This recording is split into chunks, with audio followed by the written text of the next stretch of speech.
हमारा भातार के ए सखी का कही हो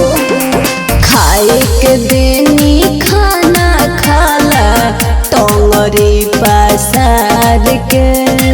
हमारा भातार के नहीं अदतिया भावता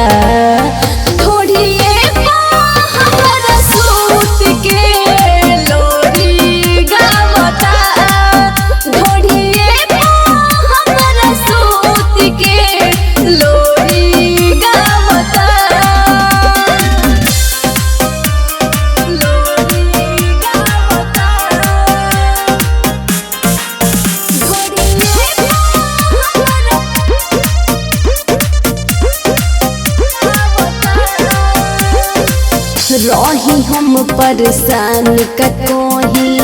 ओ करा दतिया से उतरे ना दिला मुआना हमरा के खटिया से सखी हो रही हम परेशान कहीं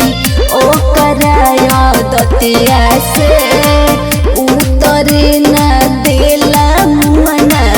हमरा के खटिया से रोज रोज नया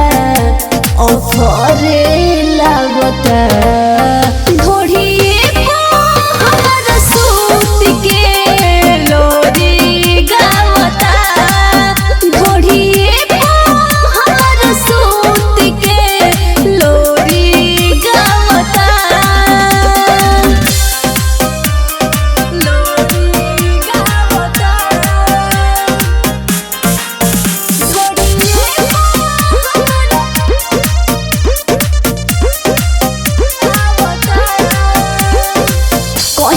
बतिया यादो आनंद से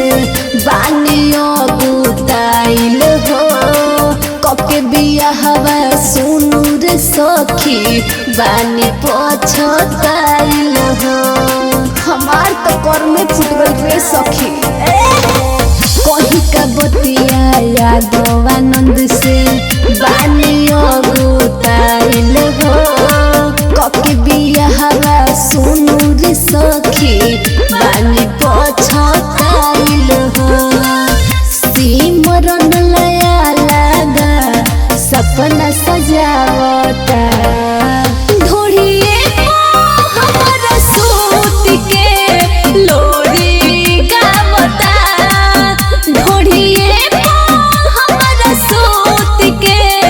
लोरी गावता